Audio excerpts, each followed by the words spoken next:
The ultimate aim of the ego is not to see something, but to be something.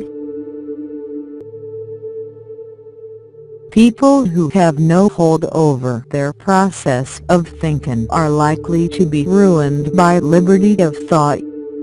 If thought is immature, liberty of thought becomes a method of converting men into animals.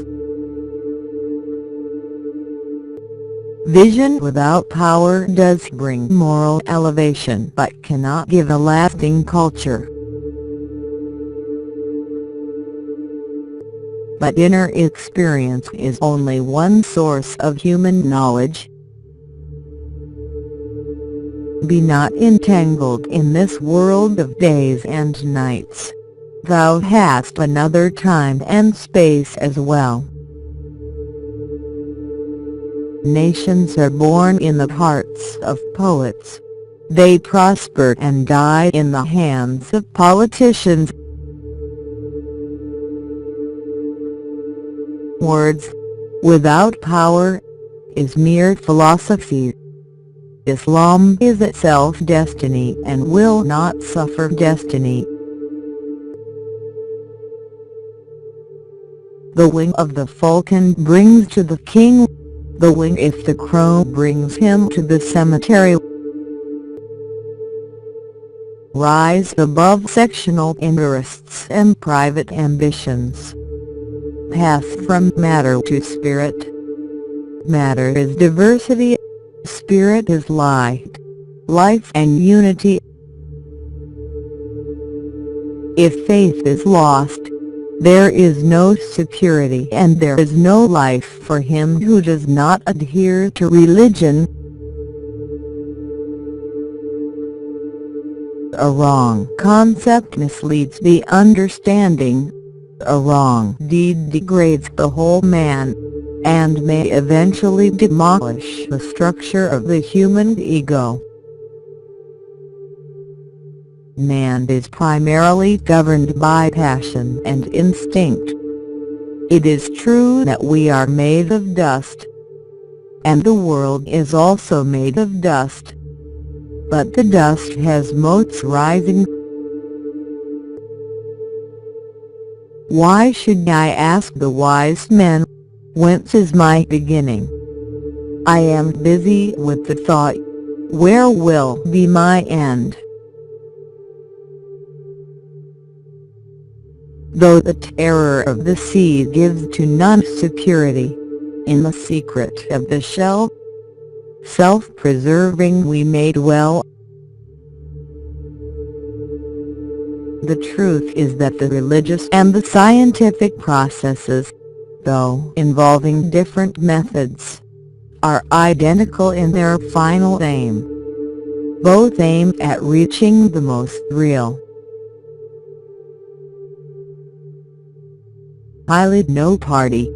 I follow no leader. I have given the best part of my life to careful study of Islam, its law and polity, its culture, its history and its literature. Become dust, and they will throw thee in the air. Become stone, and they will throw thee on glass. I have seen the movement of the sinews of the sky, and the blood coursing in the veins of the moon. The soul is neither inside nor outside the body, neither proximate to nor separate from it. The scientific observer of nature is a kind of mystic seeker in the act of prayer. It is the nature of the self to manifest itself.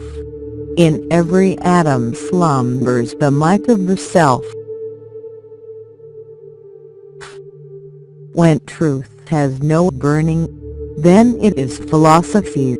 When it gets burning from the heart, it becomes poetry.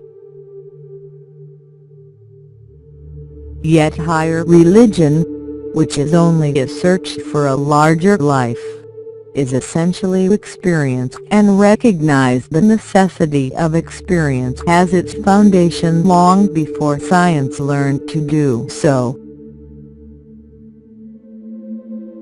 The ultimate purpose of religious life is to make this evolution move in a direction far more important to the destiny of the ego than the moral health of the social fabric which forms his present environment. In the first period, religious life appears as a form of discipline which the individual or a whole people must accept as an unconditional command without any rational understanding of the ultimate meaning and purpose of that command. The ego is partly free, partly determined, and reaches fuller freedom by approaching the individual who is most free, God. I have never considered myself a poet. I have no interest in poetic artistry. Art, if the object of poetry is to make men, then poetry is the air of prophecy. Inductive reason, which alone makes man master of his environment, is an achievement, and when once born it must be reinforced by inhibiting the growth of other modes of knowledge. Thus, passing through the infinite varieties of space, we reach the divine space which is absolutely free from all dimensions and constitutes the meeting point of all infinities. Since love first made the breast an instrument of fierce lamenting, by its flame my heart was molten to a mirror. Like a rose I pluck my breast apart, that I may hang this mirror in your sight. I am a hidden meaning made to defy the grasp of words, and walk the way with free will and destiny, as living, revolutionary claim.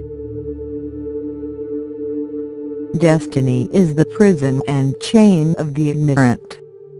Understand that destiny, like the water of the Nile, water before the faithful, blood before the unbeliever. Physiologically less violent and psychologically more suitable to a concrete type of mind.